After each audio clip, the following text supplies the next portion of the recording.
আসসালামু আলাইকুম। এটিএম এগ্রোর পক্ষ থেকে সবাইকে জানাই আন্তরিক শুভেচ্ছা। আশা করি সকলেই ভালো আছেন। ভিউয়ার্স, এর আগে আপনাদের দেখিয়েছিলাম যে আমার করলার গাছে করলার ফল সেট হওয়া শুরু হয়েছে। মাশাআল্লাহ, দেখেন অনেক সুন্দর ফল সেট হয়ে আছে।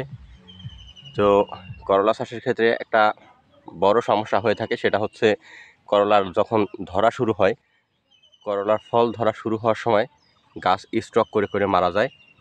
তো গাছ স্ট্রোক করে যেন মারা না যায়, এজন্যে কি ব্যবহার করতে হবে বা আমি কি ব্যবহার করি সেই বিষয়ে আপনাদের আজকে জানাবো ইনশাআল্লাহ। আপনি যদি আমার চ্যানেলে নতুন হয়ে থাকেন তাহলে চ্যানেলটি সাবস্ক্রাইব করে পাশে থাকবেন। ভিউয়ার্স, গাছ স্ট্রোক করে সাধারণত মারা যায়। গাছের শেকড়ে দেখা যায় যে কৃমি, মাটির মধ্যে যে কৃমি থাকে, এই কৃমি গাছের শেকড়ে অ্যাটাক করে, গাছের শেকড়টাকে খুঁচিয়ে খুঁচিয়ে ক্ষত করে ফেলে। তখন দেখা যায় ওখানে পচন ধরে গাছটা মারা যায়। তো এ থেকে সমাধানের জন্যে একদম হঠাৎ করেই যে এর সমাধান হয়ে যাবে এরকমটা নয়। গাছ যদি মরা শুরু হয়ে যায় একবার, তাহলে এটা ঠেকানো খুব কষ্টকর। তারপরেও যেন সব গাছ যেন মারা না যায়, সেজন্যে আমরা ব্যবহার করতে পারি কুরুপ মাস্টার বা ট্রাইকোডার্মা, যেটা ট্রাইকোডার্মা আপনারা সব জায়গাতেই পেয়ে যাবেন ইনশাআল্লাহ। ট্রাইকোডার্মা প্রতি লিটার পানিতে 7 গ্রাম নিয়ে আপনারা স্প্রে করতে পারেন। প্রতি 7 দিন পর পর স্প্রে করলে ইনশাআল্লাহ এটার একটা ভালো রেজাল্ট পাওয়া যায়।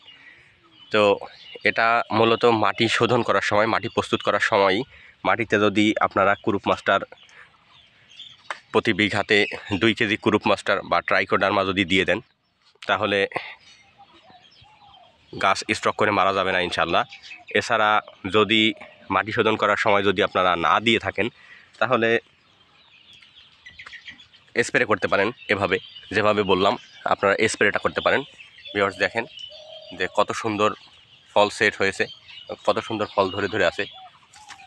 মাশাআল্লাহ, এগুলা হারভেস্ট করা যাবে। তো আপনাদের দেখাই যে করলাও দেখেন একবারে গোড়া থেকে করলা ধরে, একদম নিচে থেকে করলা ধরে। এছাড়া আপনারা ছত্রাকনাশক হিসাবে ব্যবহার করতে পারেন ক্যাব্রিও টপ ব্যবহার করতে পারেন, যাতে ছত্রাকের অ্যাটাকটা না হয়। এছাড়া এর সাথে আপনারা আরেকটা জিনিস ব্যবহার করতে পারেন, সেটা হচ্ছে গোল্ড হোপ অথবা ম্যানসার নামে পাওয়া যায়। আপনারা গ্রুপটা দেখেন, ম্যানকোজেব প্লাস কার্বনডাজিম। তো গ্রুপটা ঠিক রেখে আপনারা স্প্রে করতে পারেন। এটা আপনারা ব্যবহার করবেন লিটারে 2.5 গ্রাম। ব্যবহার করবেন 2.5 গ্রাম। ক্যাব্রিও টপও ব্যবহার করবেন লিটারে 2.5 গ্রাম। এভাবে ব্যবহার করলে ইনশাল্লাহ আপনার গাছে ছত্রাক আক্রমণ করবে না। এছাড়া ট্রাইকোডার্মাটা ব্যবহার করলে গাছ স্ট্রোক করে মারা যাবে না। ভিউয়ার্স, আমার এখানে গাছ কিছু ঘন হয়ে গেছিলো, যার কারণে আমি যে গাছগুলাই দেখেন এদের তুলে দিয়েছি পাতলা করার জন্যে, যাতে গাছ ঘন থাকলে ফল পাওয়া সম্ভব হয় না বা ফল অনেকাংশেই কম হয়ে যায়, কারণ গাছে জায়গা পায় না পর্যাপ্ত পরিমাণে। এই জন্যে আমি কিছু গাছ তুলে দিয়েছি, যাতে গাছে পর্যাপ্ত পরিমাণ জায়গা পাইলে তাহলে দেখা যাবে যে ফল ভালো সেট হবে।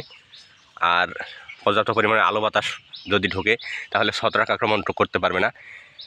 ভিউয়ার্স, দেখেন একদম প্রতিটা গিটেই শশা যেরকম ধরে, সেরকম করলাও প্রতিটা গিটে করলা ধরছে। আর আপনাদের আরেকটা জিনিস বলে রাখি, এটা কিন্তু আমার এবছরের বীজ কেনা নয়। আমি গত বছর দুর্বার এবং ছক্কা চাষ করেছিলাম, সেখান থেকেই আমার বাড়ি থেকে করলার বীজ সংরক্ষণ করেছিল। তো সেই বীজ থেকেই এবছর আবার করলা হচ্ছে। মাশাআল্লাহ, মূল যে বীজ আমি কিনে রোপণ করেছিলাম সেই বীজের থেকে কম নয় এই বীজগুলা। অনেকেই হয়তো বা বলে থাকে যে কোম্পানি থেকে যে বীজগুলো আমরা কিনি এই বীজগুলা থেকে যদি আমরা বীজ সংগ্রহ করি, তাহলে সেটা থেকে ফল পাওয়া সম্ভব হবে না। মাশাআল্লাহ, সেটা যে ভুল ধারণা সেটা প্রমাণ করে দিচ্ছি।